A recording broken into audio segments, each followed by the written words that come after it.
آج ہمارے زبانوں پہ قدغن لگایا جا رہا ہے، بلکہ میں ایک لفظ استعمال کروں کہ ان کو قتل کیا جا رہا ہے۔ آج بلوچستان یونیورسٹی میں موجودہ حکومت نے ایک فیصلہ ڈائریکٹیو بھیجا ہے پی سی صاحب کو کہ آپ بلوچی، براہوی اور پشتو ڈپارٹمنٹ بند کر لیں۔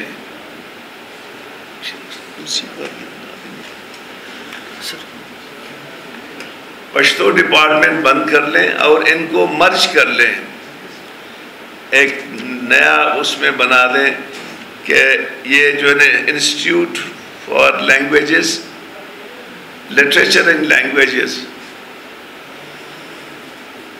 یہ ہماری قوموں کے لیے، ہمارے عوام کے لیے ایک بہت بڑا سازش ہے۔ ریزن کیا ہے کہ جی یہ خسارے میں ہیں اور ان میں اسٹوڈنٹ کم ہیں۔ میں سمجھتا ہوں کہ سارا ملک خسارے میں ہے، پھر اس کا کیا کرو گے؟ یونیورسٹیاں آمدنی کے لیے نہیں ہوتی ہیں، وہاں ہیومن ریسورس پیدا ہوتا ہے، وہی ہیومن ریسورس جا کے سماجوں کو منظم کرتے ہیں۔ جیسے کسی فرینچ دانشور کا کہنا ہے، فرد ایک ادارہ بناتا ہے، پھر ادارہ افراد پیدا کرتا ہے جو سماج کی تخلیق کرتے ہیں۔ مجھے انتہائی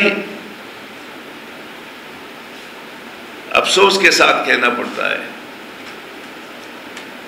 ایک جانب فیسوں کو انکریز کیا ہے، کوئٹہ جیسے، بلوچستان یونیورسٹی جیسے بہت بڑا، جو یہاں 2 ادارے ہیں، ہم سب بیٹھے ہوئے ان کے پیداوار ہیں، بلوچستان یونیورسٹی اور بولار میڈیکل کالج، اور اس کی تعداد 16,000 سے آ کے 6,000 تک ہو گئی ہے۔ کتنی شرم کی بات ہے۔ اس کے تعداد کو تو 60,000 ہونا چاہیے، لیکن چونکہ فیسیں اتنی بڑھ گئی ہیں اور بچے اس کو ادا نہیں کر سکتے ہیں، اس لیے ہمارے بچوں کی تعداد روز بروز گھٹ رہی ہے۔ اس کے ساتھ ساتھ یونیورسٹی کے اساتذہ کو 2-2 3-3 مہینوں تک تنخواہیں نہیں ملتی ہیں۔ آپ یقین کریں کہ کبھی کبھی بلوچستان یونیورسٹی ہو، بیوٹم ہو یا انٹیریئر کے ہمارے یونیورسٹیاں ہوں، 4-4 مہینے تک ان کی تنخواہیں نہیں ملتی۔ اور اب تو یہ بھی ہو گیا کہ جو الاؤنسز تھے وہ بھی کاٹ لیے۔ میں آپ کو سمپل مثال دوں گا، ایک پروفیسر کی تنخواہوں میں سے 1,20,000 کی کٹوتی ہوئی ہے، ایسوسیٹ پروفیسر کی 90 لاکھ، اسی طرح اسسٹنٹ پروفیسر کی 80 لاکھ، 80,000۔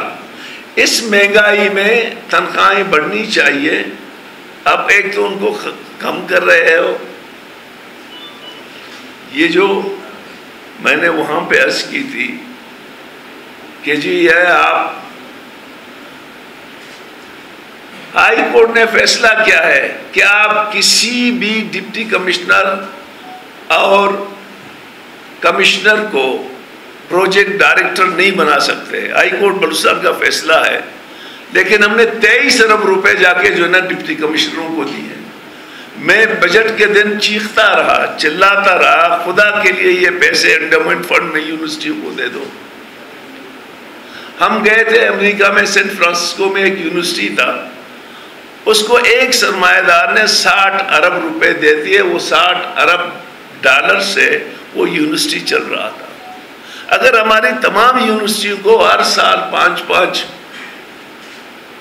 ارب دے دیں انڈومنٹ فنڈ میں سمجھتا ہوں کہ یہاں کوئی یونیورسٹی بغیر تنخواہوں کے نہیں ہوگی۔ دوسری بڑی ظلم یہ ہے کہ کہتے ہیں جی ان بلوچی، براوی، پشتو میں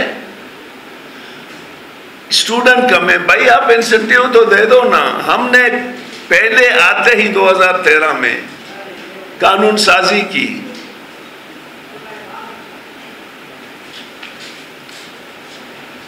قانون سازی کی، ہم نے پرائمری سیکشن تک بلوچی، پشتو، براہوی، سندھی، سرائیکی، ہزارگی پڑھانے کا فیصلہ کیا۔ اب ہم کہتے ہیں کہ ہم پرائمری لیول تک اپنی مادری زبانوں کو پڑھائیں، بجائے اس کے وہ اپنے یونیورسٹی میں ڈپارٹمنٹوں کو ختم کر رہے ہو۔ آپ ہر سال ان سبجیکٹوں میں بلوچی، براہوی اور پشتو میں 200 300 جابز کریٹ کر لیں، آپ دیکھ لیں کہ آپ کی تعداد کتنی بڑھے گی۔ جب اپرچونٹی نہیں ہوگی تو یقیناً یہ ہم سمجھتے ہیں کہ ہماری قوموں کے ساتھ ہماری زبانوں کے سازش ہے کہ یہ زبانیں ختم ہو۔ میں صاحب اقتدار اور اس مخصوص اسلام آباد کی مائنڈ سیٹ کو کہتا ہوں کہ یہ 21ویں صدی میں قومیں ختم نہیں ہوتی ہیں، قومیں اپنے حقوق لیتے ہیں۔ سویڈن میں بلوچی پڑھایا جاتا ہے، بدقسمتی سے بلوچستان میں پڑھایا نہیں جائے گا۔